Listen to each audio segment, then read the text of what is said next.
প্রেম করে বিয়ে করে কেউ সুখী হয়েছে আমি আমার লাইফে কখনো দেখিনি।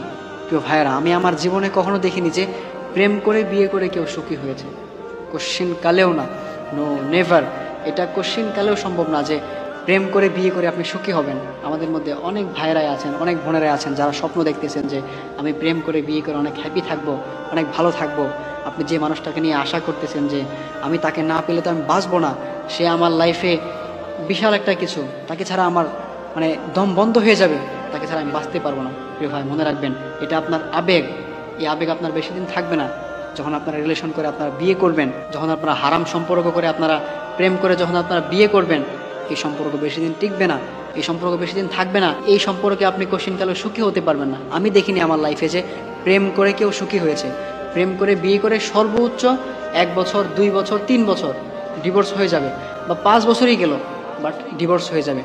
প্রেম করে বিয়ে করে কেউ কখনো সুখী হতে পারে না। কারণ যে সম্পর্কটা হারাম দিয়ে শুরু হয়, যেটা আপনি হারাম দিয়ে শুরু করেন, এই হারামের মধ্যে আপনি আরাম কীভাবে খোঁজেন?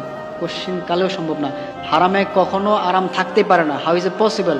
হারামে কোশ্চিন কালেও আরাম থাকতে পারে না, এটা কোশ্চিন কালেও সম্ভব না প্রিয় ভাই। এই জন্যে আপনি যে হারাম সম্পর্ক নিয়ে আপনি আজকে এত কিছু ভাবতেছেন যে আমি এই মেয়েটাকে না পেলে আমি বাঁচবো না, মেয়েটা কত সুন্দর, মেয়েটা কত ভালো, মেয়েটা কত পর্দাশীল। হ্যাঁ, আপনার ভালো লাগতেই পারে। আপনি ভালো লাগলে আপনি তাকে সরাসরি প্রস্তাব দেন, আপনি আপনার বাসায় কথা বলেন, আপনি আপনার বাসায় কথা বলেন, আপনার ফ্যামিলিগতভাবে আপনারা বিয়ে করে নেন। হ্যাঁ, ভালো লাগতেই পারে, আপনি বিয়ে করে ফেলেন। বাট আপনি তার সাথে আপনি 1 বছর 2 বছর আপনি কথা বলছেন, তার সাথে আপনি দেখা সাক্ষাৎ করছেন, আপনি হাতের উপর হাত রাখছেন, আপনি অনেক কিছু করে ফেলছেন। মনে রাখবেন, হারামে কোশ্চিন কালেও আরাম থাকতে পারে না। আপনি যে সম্পর্কটা হারাম দিয়ে শুরু করছেন, এটাতে আপনি কোশ্চিন কালেও আপনি শান্তি খুঁজে পাবেন না, আপনি এটাতে কোশ্চিন কালেও আরাম খুঁজে পাবেন না। এই বিষয়ে আল্লাহ তাআলা কোরআনে জানিয়ে দিয়েছেন, ওয়ালা তাকরাবুজ জিনা ইন্নাহু কানা ফাহিশা ওয়া সাআ সাবিলা। তোমরা জিনার দ্বারে কাছেও যেও না, তোমরা অশ্লীল কাজের দ্বারে কাছেও যেও না।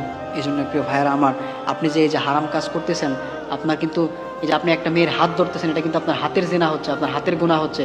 আপনি যে একটা মেয়ের সাথে কথা বলতেছেন, বিয়ের আগে আপনি হারাম সম্পর্ক করতেছেন, তার চোখে আপনি চোখ রাখতেছেন, এটা কিন্তু আপনার গুনাহ হচ্ছে, আপনার চোখের গুনাহ হচ্ছে, আপনার চোখের জিনা হচ্ছে। তারপর আপনার অন্তর দিয়ে আপনি যে মেয়েটাকে নিয়ে আপনি একটা চিন্তা ভাবনা করতেছেন, এটা কিন্তু আপনার মনের জিনা হচ্ছে। জিনা শুধু আপনার যে ফিজিক্যাল সম্পর্ক করলে আপনার জিনা হবে তা না। জিনা আপনার চোখের জিনা, আপনার মনের জিনা, আপনার হাতের জিনা, আপনার অন্তরের জিনা। এই জন্য অবশ্যই আপনি যেখানে হারাম দিয়ে শুরু করতেছেন, এখানে কোশ্চিনকাল আরাম থাকতে পারে না।